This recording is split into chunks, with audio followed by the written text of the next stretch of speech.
wind stopped. 12 months of endless howling fell silent. The storm was over. The chopper would come. We were going home.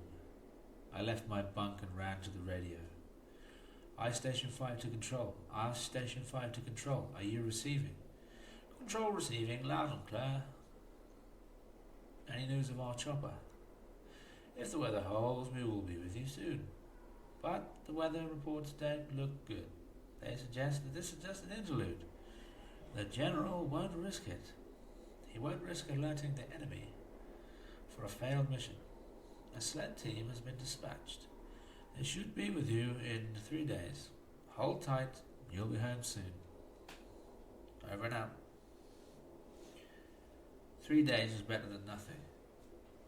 I didn't want to tell Hadley, but I did. I thought it might help to calm him down.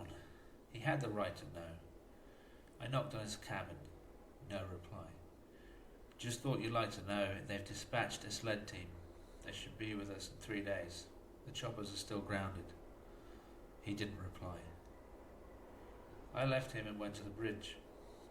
It was so ingrained in me I couldn't bear not to keep the watch. To have kept it for almost 13 months, just to abandon it at the last minute felt like sacrilege. All we had was 3 days left. 3 days, and then we would be heading home. 3 days, and I would be free of Hadley. Never again would I have to stare into his hateful eyes and feel his hollow gaze. I felt like he was on the point of smothering me in my sleep. I locked my cabin door before I slept. I kept the watch for 24 hours straight. The excitement of being relieved kept me awake. When I had done 36 hours, my eyes began to droop. I left the watch for my final sleep at the station, but I couldn't sleep without the wind. I lay there until 2 a.m. Then my eyes fell from exhaustion.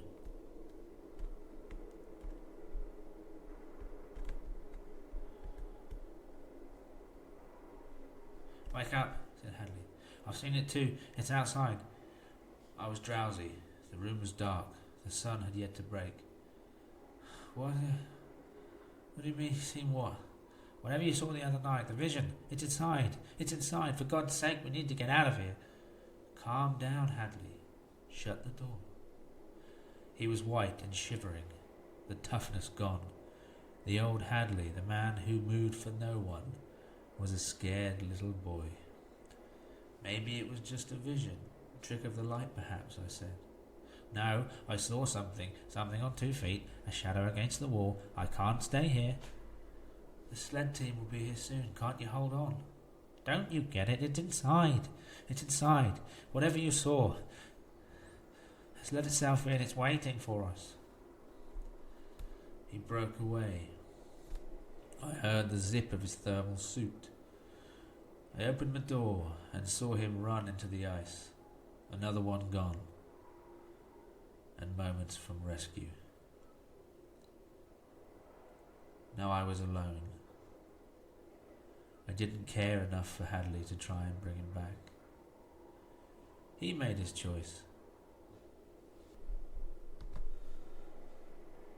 He chose to run.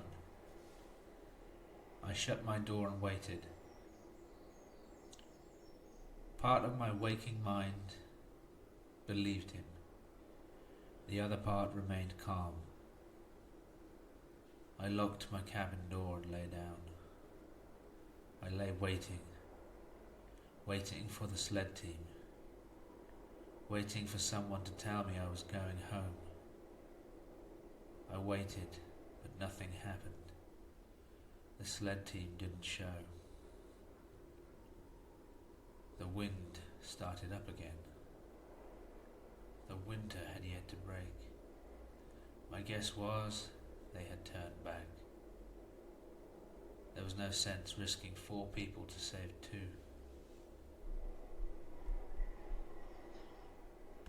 I looked at my rations. Maybe Hadley had some left.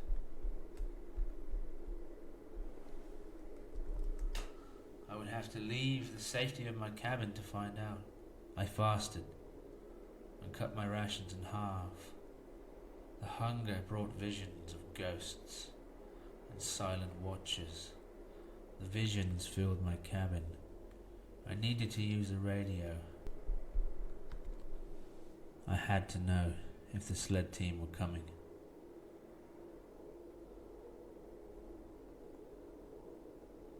I had to survive. The mess was dark. I flicked the switch. The lights were out. The room wasn't freezing, but it was uncomfortable. The heaters were off. I lit the gas fire. The flames lit up the room.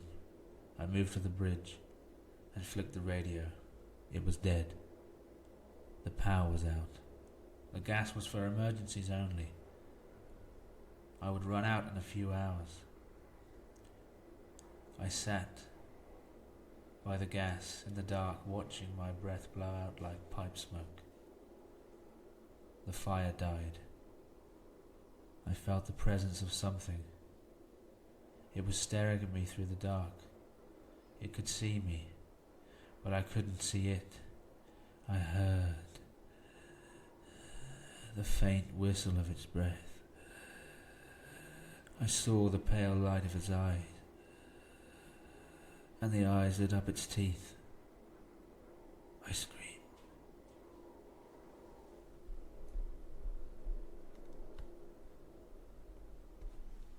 Ice Session 5, Incident Report. We found Mark Sutherford dead. Cause of death: hypothermia. We found a bite on his left arm. Cause unknown. It was not a fatal wound, but a large amount of blood was lost. The blood loss sped up his death. Jacob Hadley, missing, presumed dead, no body found, weather too severe to mount a search party. Ice Station 5, out of action until the weather breaks.